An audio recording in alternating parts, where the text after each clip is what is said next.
Welcome to this Zentangle Quickie. My name is Heather Hartwick Gladden. I'm a certified Zentangle teacher, and today we're going to take a look at the tangle Broleaf from YuRu Chen. So this it's a really neat, I know I say it all the time. Well, you could use this as a border. You could use it as, as a ribbon going through something, going along a string line. It's just, I don't know. I'm thinking of all kinds of different ways that we could use this. All right. And starts off with a bunch of very elongated S shapes. I was having trouble in my version of the step out, but getting it to not be too S-y, but it doesn't matter. As I found out, and you can take a look at that in the description section. All right, so I'm going to start in the middle just so I can make this big enough. Yeah, and I have to think about it for too long. All right.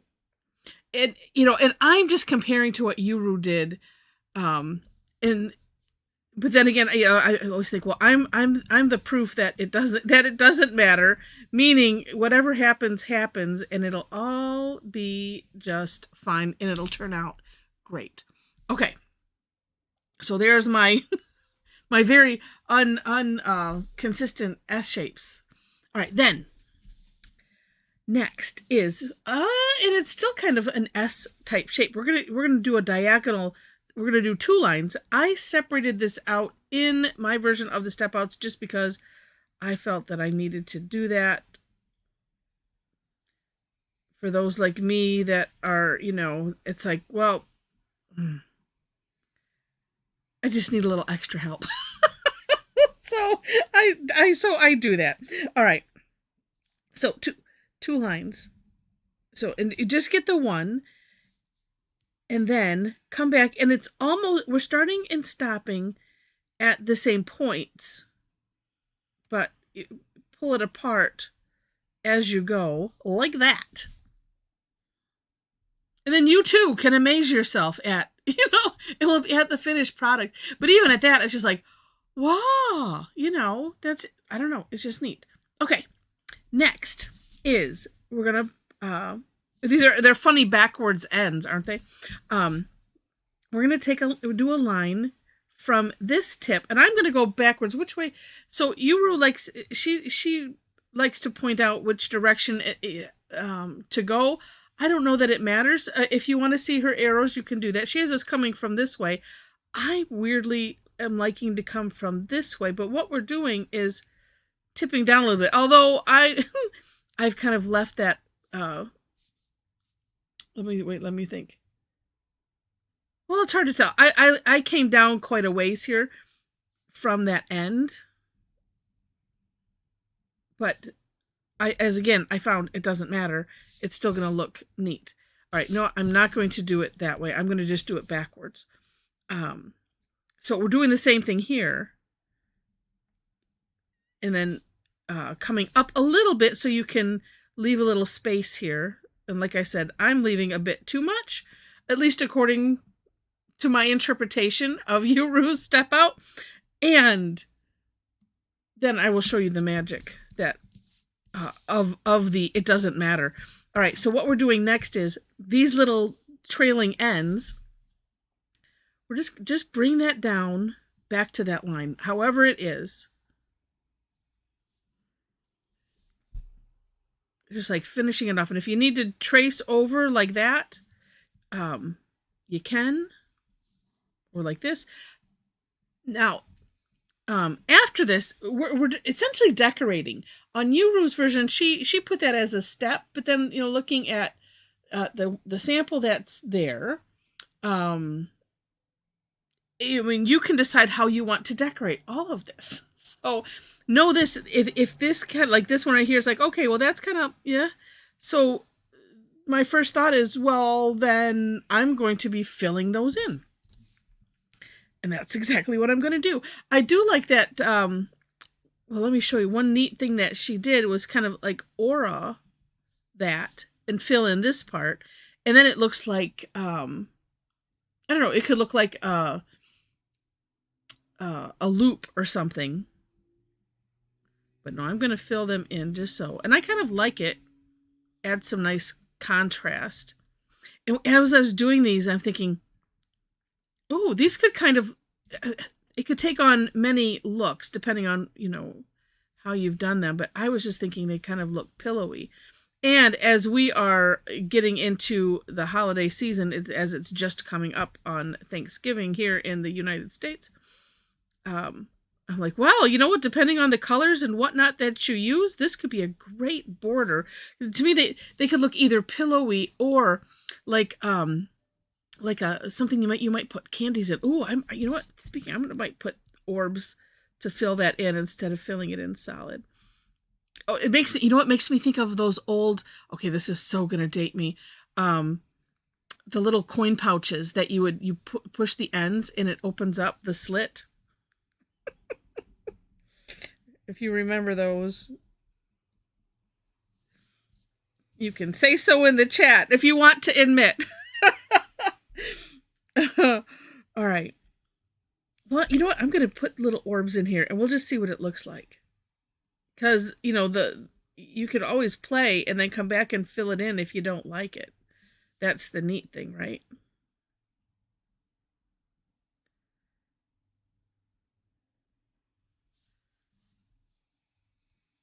Well, I think it kind of looks neat.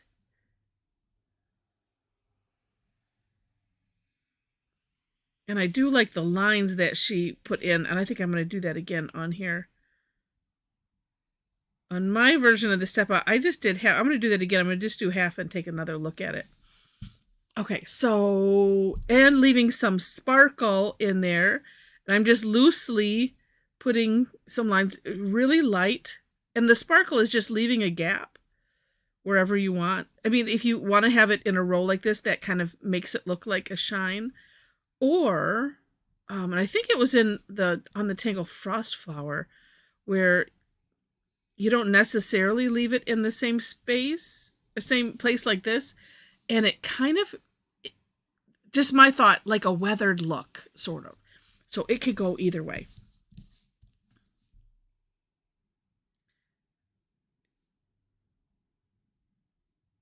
I'm trying to not think about it as to not necessarily leave them in the same space. And then sometimes maybe not at all. But having it be a really light line, well, maybe not that light. I have mentioned it many, many times. I just think it makes it very forgiving. So that way it's, you know, if they're not even, if, you know, whatever, it makes it look artsy. Okay. All right. Do I want to do the top? Ooh, it can look neat either way. But like I said, you can do both sides. It doesn't matter. I kind of like the way that looks, so I'm gonna stick with it.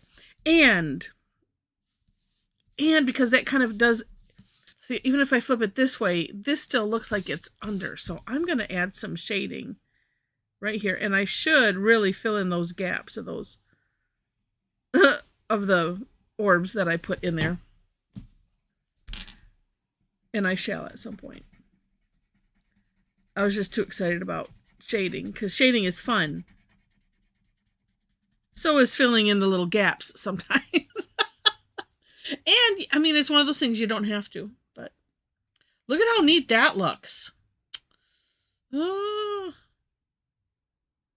Now, if I do it on both sides, nah, I won't. But I am going to put some here, because this, I get the impression that it is tucked behind that.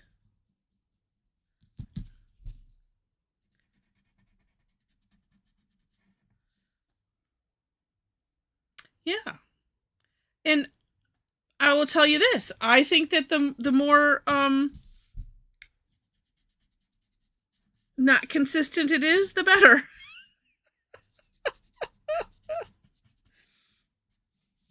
Let's see. Oh, yeah. Let me add some over here. Because this, if I wanted it to continue on, of course I could. But I didn't. But that makes for a nice curve. And then let's just put a little bit of what's left on the Tortillion up here to make it look more curvy. Yeah. It's just neat. I'm almost picturing that you could do this as a fragment. Like, just take the 2 lines. For whatever reason, my brain, it doesn't normally work this way. I'm having a weird day. But because I'm being extra creative. But I'm almost picturing you could probably take that as a fragment. Sort of. You wouldn't get this part, though. That's the thing. But I was thinking, gosh, could you configure them in some other way? Maybe not. But they're just really, really neat looking. Although you could have several, streams of them starting. I don't know. Have fun with it. Play with it. See what else you come up with. It's neat as it is, though. Really, really neat. Well, I hope that you have enjoyed this. If you have, please click on the like button. And if you liked, while I'm talking, I grab my 003. I'm gonna fill in these gaps. If you liked it enough to see more, would love to have you be a subscriber to the channel. I've mentioned the description section where you will find links to the step outs. And then below that, if you enjoy my style, would love to have you come and join me online to Tangle. I teach twice weekly, and Tuesdays and Thursdays generally. Generally. I told you I'm having an off day. My mouth isn't working either, apparently. Thursdays are Tangle Time days, and that's always free. This week, because they're on Thursdays, and because we have Thanksgiving, it's going to be on Wednesday. So I always try to shift the day if at all possible. And I think there'll be some others, although it seems like Christmas is on a Wednesday, I think it was. So I'm like, sweet, I can do before and after. Don't have to change the schedule. And there we go. And so we have a lot of fun. And I hope that you will join us. Like I said, it's free. On Tuesday, those have a fee or a club member exclusive. And you will see, I have to get those up. You will see them. Well, if you go to my Facebook page by clicking the link tree in the description section, and go to my Facebook page, you will find those there in the events. I'm better at getting it on Facebook than I am on my website, because I don't really have, to sign up. It's just, there's some things I have to work out still. So, or I'm continually working them out. And I want to find the right way so I don't have to do it again. So then hence I hesitate and don't, do anything intermediary sometimes. Anywho, go to the Facebook page. You'll find those there. Also on Eventbrite, there's a link there for that, because we're going to have some fun with festive tangles coming up. And I hope that, if it's something that interests you, I hope you join us. But if nothing else, do come join us for the free sessions. We have a blast. I pick a tangle or two and we play with it and see what happens. And it's just lovely. All right. So with that, thank you so much for watching. And I wish you happy tangling.